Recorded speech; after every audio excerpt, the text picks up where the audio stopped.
तो ये post modern के बाद नेक्स्ट चैप्टर है हमारा गुप्ता पीरियड।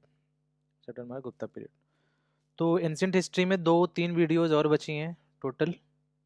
तो एंशियंट हिस्ट्री ख़त्म हो जाएगा। मैंने बताया ना टोटल 10 वीडियोस हैं और 50 पेज का क्या है, एक नोट्स है, 60 नोट्स है। तो ये क्या हो जाएगा, इतने से आपका पूरा का पूरा एंशियंट हिस्ट्री आपका ख़त्म हो जाएगा। और उसके बाद मैं प्रीवियस ईयर क्वेश्चंस लगाऊंगा एंड उसके बाद नेक्स्ट सब्जेक्ट पे मैं क्या कर जाऊंगा, मूव कर जाऊंगा। अब आप बता दो कि नेक्स्ट सब्जेक्ट कौन सा प्रिपेयर करना है कमेंट में, ठीक है।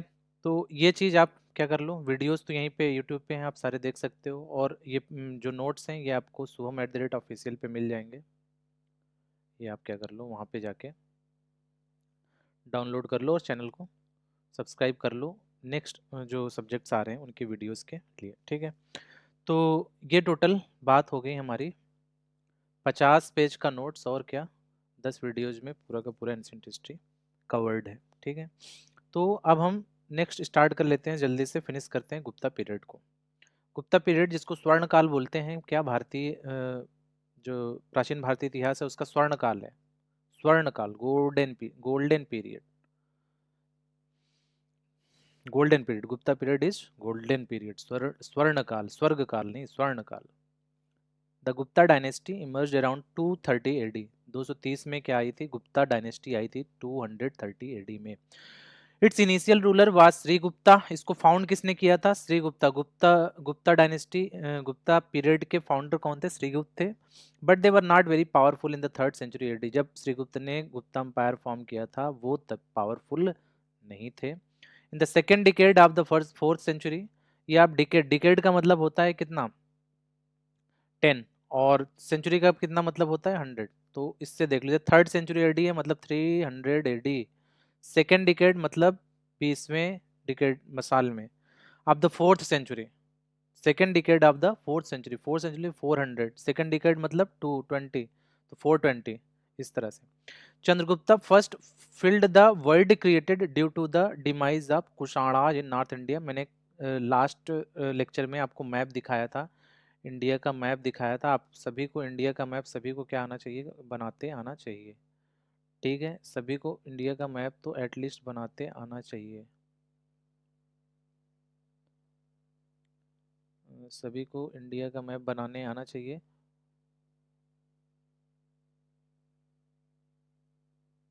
इस तरह से कुछ था।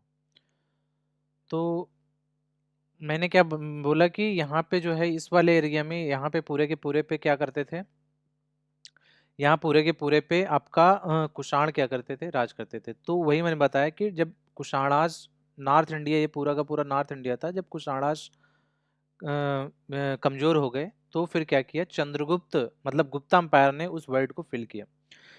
जब भी कोई नया एम्पायर आया तो वो उस पुराने एम्पायर के एवज में आया कि जब पुराना एम्पायर किसी शासक के समय में काफी बेहतरीन तरीके से चला, बट वो जब शासन मर गया तो फिर क्या, जब वो राजा मर गया तो उसके बाद क्या हो गया, उसका शासन कमजोर हो जाता था, क्योंकि जो नए राजा होते थे वो उतने सक्षम नहीं होते थे राज चलाने में, क्योंकि सत्ता चलाना आसान काम नहीं होता। तो फिर वो वर्ड क्रिएट हो जाता था, और उस वर्ड का मतलब वो स्थान, वो रिक्त स्थान जिसको बोलते हैं, वो जहाँ पे क्रिएट होता था वहाँ पे नया साम्राज्य, कोई नया रूलर, कोई नया इंसान जो कि सक्षम होता था, अ, जो कि सक्षम होता था सत्ता चलाने के लिए, वो क्या कर देता था, अपना खुद का किंगडम स्थापित कर देता था। जैसे श्री गुप्ता थे, उन्होंने क्या किया, स्थान देखा, खाली स्थान देखा, तो वहां पे क्या किया, अपना अपना रूल स्थापित कर दिया। बट स्टार्टिंग में पावरफुल नहीं थे, इनको पावरफुल बनाया चंद्रगुप्त फर्स्ट ने आकर के। With his efforts Chandragupta brought north east and central India under one central authority. Bharat जो नॉर्थ ईस्ट सेंट्रल सब में बटा हुआ था, सबको एक जगह लेके आया, सबको एक साथ कंसोलिडेट किया। और चंद्रगुप्त का के फर्स्ट का क्या, ये शासन काल है 319 से 335 AD. Chandragupta followed the policy of matrimonial alliance also whereby he married Kumar Devi of Lichchhavi. Again Lichchhavi की कुमार देवी के साथ क्या किया, इन्होंने क्या किया, शादी की। और मैट्रिमोनियल अलायंस तो आपने देखा ही कि जब भी कोई राजा विस्तारवाद की नीति अपनाता है तो वो मैट्रिमोनियल अलायंस पर भी ध्यान देता है, क्योंकि अब सोचता है कि शादी भी हो ही जा रही है और लड़ाई झगड़े किए बिना जो है अगर वो शासन उसके अधीन में आ जा रहा है, मतलब कोई राज्य अगर उस राजा के अधीन हो जा रहा है सिर्फ मैट्रिमोनियल अलायंस करने से, तो फिर क्यों नहीं किया जाए। इसलिए उन्होंने क्या किया, कुमार देवी लिच्छवी की जो थी राजकुमारी उनके साथ शादी की चंद्रगुप्त फर्स्ट ने और मैट्रिमोनियल अलायंस बनाए। To celebrate this marriage special types of Kumar Devi coins were released also, मतलब ये भी क्वेश्चन आता है कि कुमार देवी से जब उन्होंने शादी करी थी तो कुमार देवी कॉइन्स भी क्या किए थे, रिलीज किए थे। यहाँ पे लोग क्या बोलते हैं, यहाँ पे लोग क्या करते हैं, शादी के बाद क्या मनाते हैं, शादी के बाद रिसेप्शन मनाते हैं, और इन्होंने रिसेप्शन मनाने की जगह क्या किया, सीधे कॉइन ही कर दिए, रिलीज कर दिए कि भाई साहब ये हमारी शादी हुई है और हम क्या कर रहे हैं, सेलिब्रेट कर रहे हैं कॉइन रिलीज करके। On the outward side of the coin, image of king and queen were created, and on the reverse side of the coin, either of the three goddess Lakshmi, Parvati, Saraswati were created. तो जो भी coins बन रहे थे उसके एक side में राजा रानी रहा करती थी और दूसरे साइड में माता पार्वती, लक्ष्मी और सरस्वती में से किन्हीं एक लोग की क्या रहती थी, किन्हीं एक देवी की क्या रहती थी, किन्हीं एक देवी की या भगवती की क्या रहती थी, इमेज रहती थी। ठीक है, तो जैसे सिक्का होता है ना, एक होता है हेड होता है, एक टेल होता है, तो सपोज हेड में क्या हो गया, हेड में राजा रानी की तस्वीर हो गई, और टेल में क्या हो गया माँ सरस्वती की तस्वीर क्या कर दी उन्होंने, क्या कर दी, रख दी। तो इस तरह से कॉइन्स जो थे वो रिलीज किए। ठीक है, चंद्रगुप्त फर्स्ट के बाद आए समुद्रगुप्त, जिसको भारत का नेपोलियन भी कहा जाता है, इंडियन नेपोलियन। इसने तो ऐसा आतंक मचाया, मतलब लड़ाई झगड़े का और विजय करने का, कि मतलब इसको हरा पाना तो नामुमकिन था।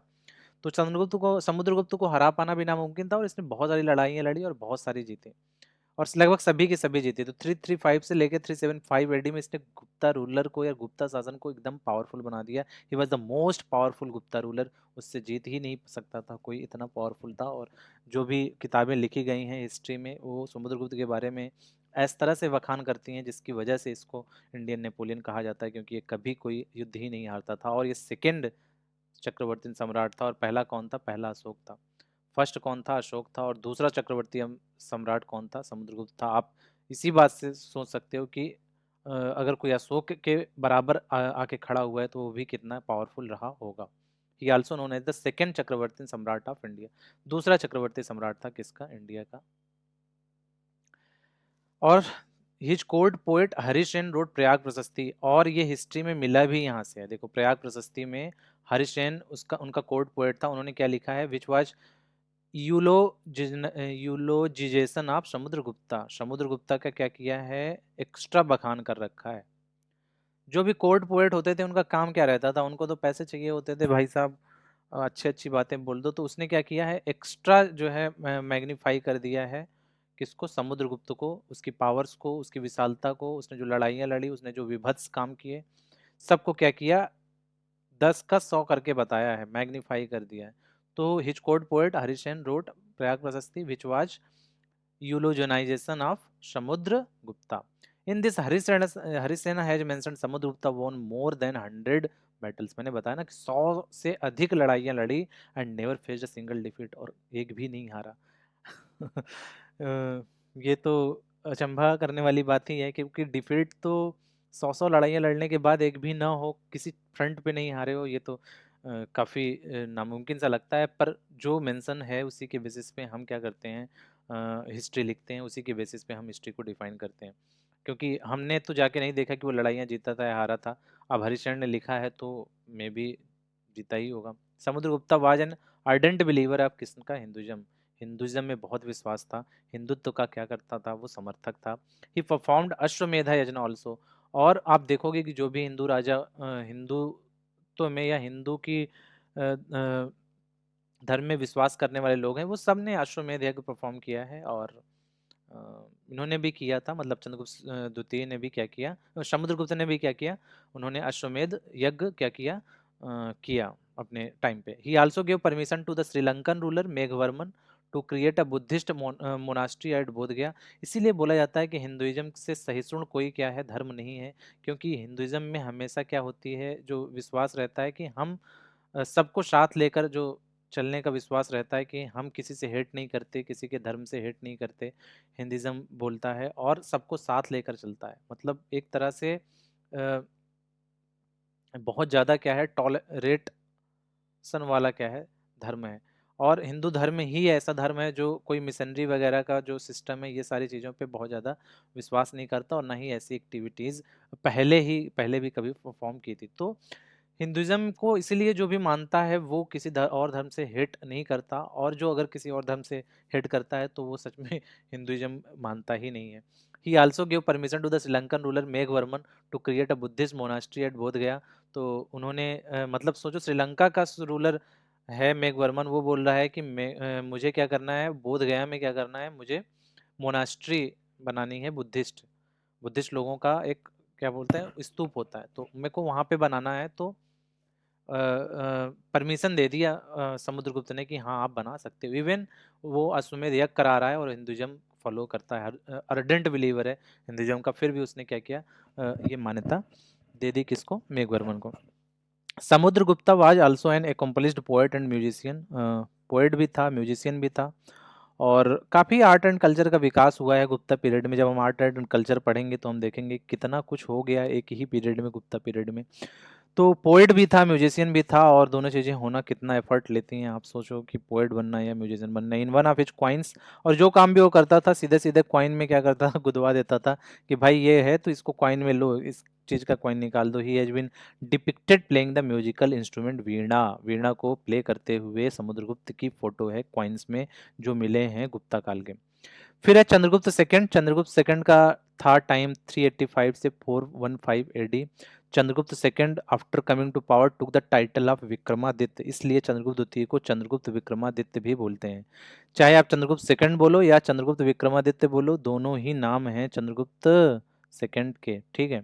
ही created Ujjain as the second capital of Guptas. Ujjain का है, क्या जगह है, the on land of the on land of Shiva, भगवान शिव की नगरी है उज्जैन। और उसने क्या किया, चंद्रगुप्त द्वितीय ने, उन्होंने उज्जैन को क्या किया, सेकंड कैपिटल क्या किया, अपना बना दिया गुप्ताज का। पहला कौन सा था, पहला प्रयाग था। दोनों ही तीर्थ स्थान है, तो एक तरह से हिंदुइज्म में बिलीव करने वाले रहे होंगे चंद्रगुप्त सेकंड भी। तो सेकंड कैपिटल बना दिया उज्जैन, और फर्स्ट कैपिटल बना दिया प्रयाग। प्रयाग वही प्रयाग जहाँ पे गंगा यमुना सरस्वती नदियाँ मिलती हैं, जिनको आप संगम बोलते हो, जिसको तीर्थराज भी बोलते हैं। पवित्र भूमि मानी जाती है प्रयाग और बनारस की। He is considered as the most enlightened ruler of the Guptas. जो सबसे पढ़ा लिखा और सबसे ज़्यादा जो समझदार जो गुप्त काल में जो शासक था वो कौन था, वो था Chandragupta Vikramaditya. There was holistic development during his tenure in the fields of temple architecture. मैं बोल रहा हूँ कि बहुत सारा कुछ तो गुप्ता काल में ही हो गया। Temple architecture, Sanskrit literature, Hindu religious literature, ये सब लिखे गए उसके टाइम पे। Mathematics, astrology, astronomy, medicine, surgery, जो हम बोलते हैं हमारी सनातन परंपरा, या हम जो बोलते हैं कि हमने इतना सारा जो है विमान शास्त्र में और गणित में इतना कुछ उन्नति कर ली थी, वो एक तरह से सब गुप्ता काल का ही में ही निकल कर आया था। He maintained several luminaries in his court which includes, बहुत सारे जो प्रकांड विद्वान थे उसके कोर्ट में चंद्रगुप्त विक्रमादित्य के रहा करते थे, जिसमें कालिदास थे, अमर सिम्हा थे, वराह मिहिर थे, धन्वंतरी थे, वरारुचि थे। ऐसे ऐसे महानुभाव जिस कोर्ट में पाए जाते हैं, उस कोर्ट को इनलाइटेंड होने में कितना टाइम लगेगा। इसलिए इन लोगों की वजह से ही सबसे ज्यादा इनलाइटेंड रूलर रहा होगा Chandragupta second. He married his daughter Prabhavati to the Vakataka ruler Rudrasena. तो चंद्रगुप्त सेकंड ने या चंद्रगुप्त विक्रमादित्य ने की एक बेटी थी जिनका नाम क्या था, प्रभावती, और प्रभावती की शादी उन्होंने कर दी वकाटक रूलर किससे, रुद्रसेन से, और इस तरह से वकाटक भी उनके साम्राज्य में आ गया after the death of Rudrasena. क्योंकि जब उन्होंने वकाटक रूलर रुद्रसेन से उनकी शादी कर दी प्रभावती जी की, तो उसके बाद रुद्रसेन कुछ समय के बाद मर गए, और फिर वकाटक जो शासन था वो भी किसके अंडर आ गया, चंद्रगुप्त विक्रमादित्य के अंदर आ गया। Prabhavati administered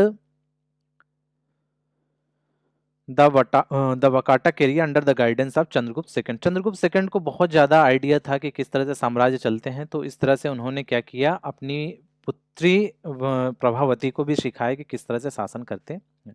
during the tenure of the Chandragupta second, Chinese Buddhist traveller Fahien visited Gupta court. Fahien आया था, फाहियान आया था, ये आपको पता होना चाहिए और आपको पता भी होगा, और उसकी किताब भी आपको पता होनी चाहिए। फुकुयुकी फुकुयुकी फुकुयुकी फुकुयुकी फुकुओकी फुकुओकी। तो उसने किताब लिखी फुकुओकी, और which one the most important books which gives detail about socio-economic and political conditions in the Gupta period। तो यही किताब है जो बेस है, जो बताती है कि गुप्ता साम्राज्य में क्या रिलीजन था, क्या समाज था, क्या इकोनॉमी थी, कैसे रहते थे, क्या खाते थे, क्या पीते थे, राजा कैसा था, लोग कैसे थे, कौन सा धर्म मानते थे, कौन से देवी थे, कौन से देवता थे, कौन सा सिक्का था, सब कुछ जो है इस किताब में फुकुयोकी में आपको मिल जाएगा, जो कि फाहियान ने लिखी थी। कुमारगुप्त उसके बाद आए 415 से 450 में, चंद्रगुप्त विक्रमादित्य के बाद, और उन्होंने फाउंड करी नालंदा यूनिवर्सिटी को under the influence of Fahien. Fahien क्या था, पढ़ा लिखा इंसान था, तो उसको तो बस मतलब थी कि भाई कोई ऐसी जगह बनाओ जहाँ पर मैं जाके अपना पढ़ाई लिखाई का धंधा शुरू कर सकूँ, और जो है बाकी लोग भी पढ़ लिख सकें, क्योंकि ऐसे तो काम नहीं होगा। जब पढ़ी लिखी समझदार जनता होगी तो ही चीज़ों में, जो भी चीज़ें आप विकसित करना चाहते हैं उनमें प्रगति बहुत तेज़ी से होगी। तो उसने क्या किया, नालंदा यूनिवर्सिटी, इसलिए हमेशा याद रखना कि नालंदा यूनिवर्सिटी को फाउंड करने वाले गुप्ता रूलर्स थे, और जिसमें से पर्टिकुलरली कुमार गुप्ता ने नालंदा यूनिवर्सिटी को बनाया था, और इसमें इन्फ्लुएंस बहुत बड़ा था किसका, फाहियान का।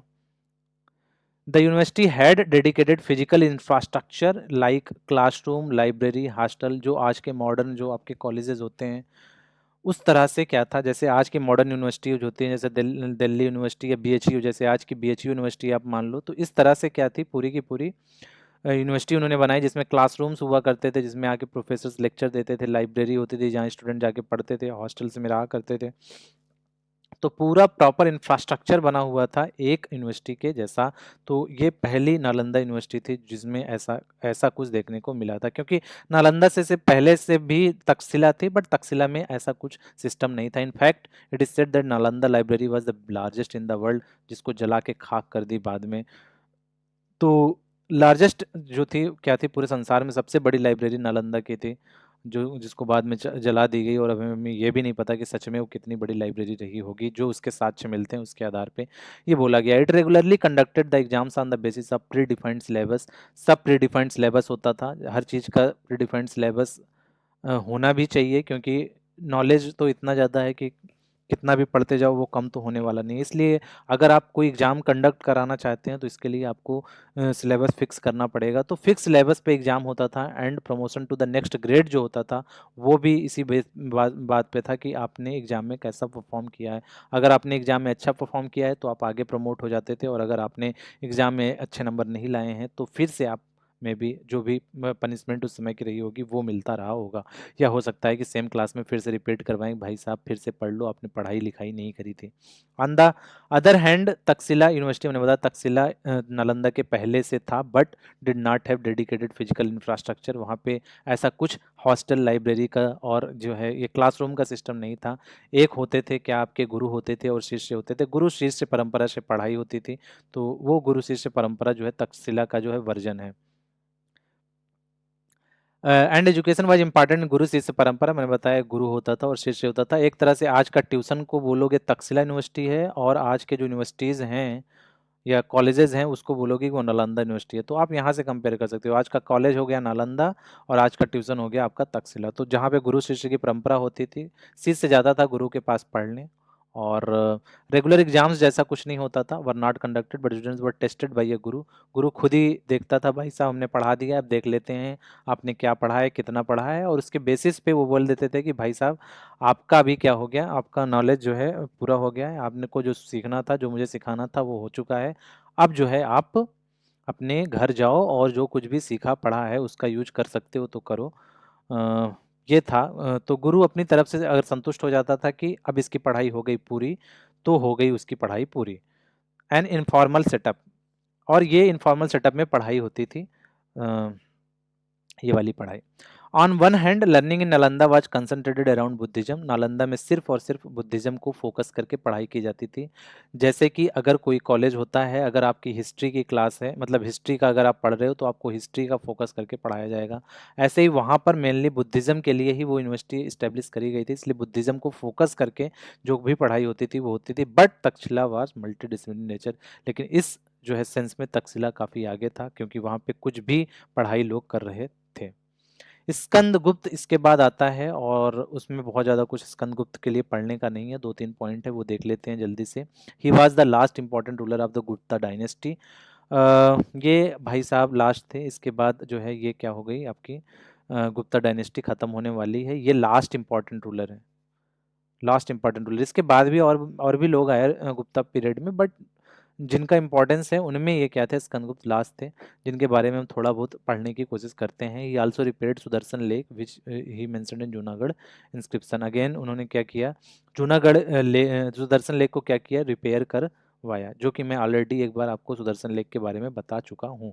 और ये इन्होंने रिपेयर करवाने के बाद जो है उसको जूनागढ़ जो है इंस्क्रिप्शन में मेंशन कर दिया। इंस्क्रिप्शन का मतलब होता है कि अगर पत्थर पे कोई चीज़ आप या किसी और चीज़, पत्थर ना होकर के किसी पिलर पे या कहीं पर भी जब आप खुदवा देते हो कोई चीज़, तो उसको बोलते हैं इंस्क्रिप्शन। एक तरह से आर्कियोलॉजिकल जो है डिपार्टमेंट इंडिया का इसको देखता है, और आर्कियोलॉजिकल में, आर्कियोलॉजी में ये आता है। पुरातत्व विभाग बोलते हैं जिसको हम, पुरातत्व विभाग। During his tenure a barbaric tribe from central Asia Hunas started to invite Gupta territory. तो ड्यूरिंग हिज टेन्योर, स्कंदगुप्त के समय से ही हुड़ाज जो थे, हुड़ हुआ करते थे, वो क्या करते थे, उन्होंने गुप्ता टेरिटरी पे क्या करना, सेंट्रल एशिया के लोग थे ये क्या कर रहे थे, गुप्ता टेरिटरी पे बार बार आक्रमण कर रहे थे, क्योंकि अब जो था, अब उनको भी आना था। स्कंदगुप्ता इफेक्टिवली, चूंकि स्कंदगुप्त भी क्या था, काफ़ी पावरफुल रूलर था उस समय, इसलिए इफेक्टिवली रिपेल किया them, but after his death. लेकिन जब तक वो था तब तक तो हुड़ आंख उठा के भी नहीं देख पाए, लेकिन जैसे ही मिला, फिर हुड़ हुड़ जो थे, हुड़ लोग जो थे वो क्या उछलने लगे। एंड ही री हुडाज रीऑर्गेनाइज्ड, और फिर से वो क्या किए, उन्होंने अपनी सेना वोना बनाई, और under the leaders of Toramana and Mihirakula, इन दोनों के अंडर में क्या किया, उन्होंने अटैक किया and completely looted the Gupta territory, और गुप्ता टेरिटरी की ऐसी की तैसी कर दी टोरमाना एंड मिहिरकुला ने। तो गुप्ता पीरियड को क्या किया, काफ़ी लूट मार मचाई इन्होंने, क्योंकि गुप्ता पीरियड काफ़ी क्या हुआ चुका था, वीक हो चुका था। जब आपके पास वीक रूलर्स होते हैं तो वो अपने टेरिटरी की रक्षा ही नहीं कर पाएंगे, तो उन्होंने जम करके लूटपाट की गुप्ता टेरिटरी में। It mark the decline and disintegration of Guptas who disappeared from India by 550 AD. धीरे धीरे क्या हुआ, गुप्ता साम्राज्य जो था, गुप्ता जो डायनेस्टी थी, वो धीरे धीरे क्या हो गई, गुप्ता पीरियड क्या हो गया, धीरे धीरे खत्म हो गया और कम्प्लीटली डिसपियर हो गया 550 एडी में। अब चूंकि गुप्ता पीरियड सबसे ज़्यादा इम्पोर्टेंट पार्ट है पूरे के पूरे क्या एंशियंट हिस्ट्री का, अगर कोई बोलता है कि सबसे इम्पॉर्टेंट या एक पार्ट बताओ जहाँ से सबसे ज़्यादा क्वेश्चन पूछे जाते हैं, जो सबसे इम्पॉर्टेंट है Indian ancient history of point of view से, तो वो गुप्ता पीरियड है। और जब गुप्ता पीरियड इतना इम्पॉर्टेंट है तो उसके हम सब इकोनॉमी, रिलीजियस और पॉलिटी, जिस तरह से हमने वैदिक पीरियड में पढ़ा है, वो सब कुछ हम क्या करेंगे, यहाँ पे कवर करेंगे गुप्ताज के लिए, गुप्ता के लिए। गुप्ता वैसे भी स्वर्ण काल था, मैंने पहले ही बताया। इकोनॉमी जो था उसमें क्या था, लैंड टैक्स, अब यहाँ पे टैक्स सिस्टम इंट्रोड्यूस हो गया और लैंड टैक्स देना पड़ता था, जो कि most important source of revenue था किसके लिए, राजा और उसके साम्राज्य के लिए। और ये फिक्स था, एट 1/6 था, produce during normal times, but in emergency situation it was Altered. अगर नॉर्मल कंडीशंस हैं, नॉर्मल फसलें हो रही हैं, तो भाई जितना भी फसल हुआ है, अगर 6 किलो गेहूं हुआ है तो 1 किलो गेहूं क्या कर दो, राजा को ले जाके दे दो, और यही उसका क्या था, मेन सोर्स था राजा का रेवेन्यू का। ठीक है, 6 किलो चावल हुआ है तो 1 किलो ले जाके दे दो, तो जो भी हुआ है उसका 1/6 क्या कर दो, राजा को समर्पित कर दो। और एक तरह से ये बहुत ज़्यादा टैक्स भी नहीं हुआ था, और खुशी खुशी लोग अपन दे सकते थे, क्योंकि राजा भी तो बहुत सारे काम करता था अपनी प्रजा के लिए, उनकी सुरक्षा करना, आर्मी मेंटेन करना, और भी जो भी काम होते थे राजा करता था, एक तरह से सत्ता संभालता था। इट वाज फिक्स्ड एट, इतना हो गया।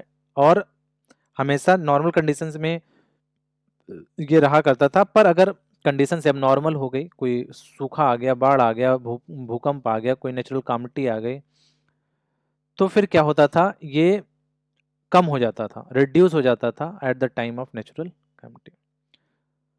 पर अगर कोई वार आ गई तो फिर प्रॉब्लम होती थी, क्योंकि वार के समय में क्या होता था, आप ज़्यादा से ज़्यादा ज़रूरत होती थी, क्या ज़्यादा से ज़्यादा ज़रूरत होती थी वस्तुओं की, क्योंकि बहुत सारी चीज़ों की आवश्यकता होती है वार में, वार के फील्ड में, मैदान में। तो उस समय राजा को बहुत सारा कुछ जुटाना पड़ता था, संसाधन, इनको बोलते हैं संसाधन। तो बहुत सारा संसाधन जुटाने के लिए जाहिर सी बात है बहुत ज़्यादा टैक्स है, तो उस समय टैक्स क्या कर देता था, वो इंक्रीज कर देता था जब भी लड़ाई झगड़ा किसी से करने जाता था राजा। Guptas continued with the practice and land grant अभी भी चल रहे थे, and it was not only granted to the priestly class, और अभी तक क्या सिर्फ ब्राह्मणों को जमीनें दान करी जा रही थी, ब्राह्मणों और मॉन्क को। पर अभी जो है इम्पोर्टेंट जो ऑफिसर्स रहा करते थे, इम्पोर्टेंट जो ऑफिसर्स थे उस समाज के या फिर गुप्ता पीरियड के जो इम्पोर्टेंट ऑफिसर्स थे उनको भी क्या कर देते थे, ये लैंड अलॉट कर देते थे, लैंड अलॉट कर देते थे। Agrahara and brahmadeya were the special land grants given to Brahmans. ब्राह्मण को अग्रहरा और ब्रह्मदेया इस नाम से जो है ब्राह्मण को स्पेशल ये लैंड ग्रांट थे जिनसे ब्राह्मण को क्या किया जाता था, जमीनें दी जाती थी। इंपॉर्टेंट पोर्ट्स पोर्ट्स जो थे गुप्ताज के वो क्या थे, वो आप देख लो। वेस्टर्न में चौल था, कल्याण था, बहरूच था और कॉम्बैट था। ईस्ट में कडूरा था, घंटाशिला था और ताम्र लिप्ति थी। ये क्या थे, इंपॉर्टेंट पोर्ट्स थे किसके, गुप्ता पीरियड के। ये आप ध्यान में हल्का सा रखोगे कि हाँ इस तरह वेस्टर्न और ईस्ट में क्या थे, गुप्ता पीरियड, गुप्ता के पोर्ट थे। Vishti was the type of tax paid in the form of physical labour. Forced labour के फॉर्म में विस्टी जो था टैक्स पे होता था गुप्ता पीरियड में। ये इकोनॉमी की हमने बात कर ली। अब अगर हम एडमिनिस्ट्रेटिव यूनिट्स की बात करें, किस तरह से शासन चलता था गुप्ता पीरियड में, तो उसमें एक भुक्ति होता था जिसको हम प्रोविंस भी आजकल की भाषा में बोलते थे, और उसको जो देखने वाला जो उसका हेड हुआ करता था भुक्ति पति हुआ करता था। और इस तरह से सभी के क्या पति हुआ करते थे। जैसे विषय था तो विषय को डिस्ट्रिक्ट बोलते थे, कि अगर विषय कोई बोल रहा है तो मॉडर्न डे का डिस्ट्रिक्ट हो गया या मॉडर्न डे का प्रोविंस हो गया, और डिस्ट्रिक्ट को जो हेड कर रहा है वो विषयपति करता था, और विठित जो था वो ब्लॉक था और ब्लॉक को विठिपति हेड करता था, और उसके बाद ग्राम विलेज आता था, ग्रामिनी जिसको क्या करती थी, हेड करती थी। तो इस तरह से ग्राम, इस तरह से विलेज, विलेज से ब्लॉक, ब्लॉक से डिस्ट्रिक्ट, डिस्ट्रिक्ट से प्रोविंस बनता था, जो कि आज भी सिस्टम फॉलो होता है इंडिया में, मॉडर्न इंडिया में भी। रिलीजियस प्रैक्टिसेस की अगर मैं बात करूं तो by the post modern period the concept of Tridev was already consolidated. Brahma Vishnu Mahesh जो है वो कॉन्सेप्ट पोस्ट मॉडर्न के बाद आपस में काफ़ी जो है हल्का हो गया, बहुत ज़्यादा लोग उसको मानते अब नहीं थे। In the Gupta period Tridevi concept was fully formalised. अब यहाँ पे त्रिदेव से त्रिदेवी का कॉन्सेप्ट आ गया, और त्रिदेवी कौन थी, सरस्वती थी, लक्ष्मी थी एंड पार्वती थी। Moreover, the concept of the bhakti superseded the practice of animal sacrifice। और इन लोगों ने एक बहुत अच्छा काम किया कि पहले जो था पूजा पाठ हवन जो कुछ भी वो धर्म का काम करते थे उसमें एनिमल सैक्रिफाइस करते थे पहले, जो वैदिक पीरियड की मैं बात करता हूँ। बट गुप्ता पीरियड में वो एनिमल सैक्रिफाइस की जगह क्या किया, उन्होंने भक्ति को प्रेफर किया कि भाई साहब भक्ति करो यार, जानवरों को मारने से क्या हुआ, जानवरों को प्रेम करो। पर फिर भी कंप्लीटली ये खत्म नहीं था, पर मोस्टली लोग भक्ति में भी आने लगे, जो कि बहुत अच्छी बात थी। Majority of Hindu literature was written down at this point of time which includes Puranas. तो अगर आपसे कोई पूछता है पुराण कब लिखे गए, तो आप बोलो गुप्त काल में लिखे गए, क्योंकि सारे के सारे पुराण जो हैं वो गुप्ता काल में ही लिखे गए हैं। Another major development in the Gupta period was the beginning of construction of temples which gave rise to Nagara style of temple। तो गुप्ता पीरियड में नागरा स्टाइल ऑफ टेम्पल में क्या हुए, आपके जो है टेम्पल्स की कंस्ट्रक्शन हुई, जो कि हम आगे पढ़ेंगे आर्ट एंड कल्चर में, नागरा स्टाइल ऑफ टेम्पल। ठीक है। देन सोसाइटी की बात करें, though the Gupta rulers tried to uplift the position of women in the society but they were not successful. Gupta लोग चाहते थे कि महिलाओं का भी समाज में अच्छा खासा योगदान रहे, पर वो ऐसा कर नहीं पाए, क्योंकि many restrictions were imposed on them regarding their movement. Higher class women were not allowed to secure an independent source of living, but lower class women were allowed to do so। जो छोटे घर की महिलाएं होती थी या छोटे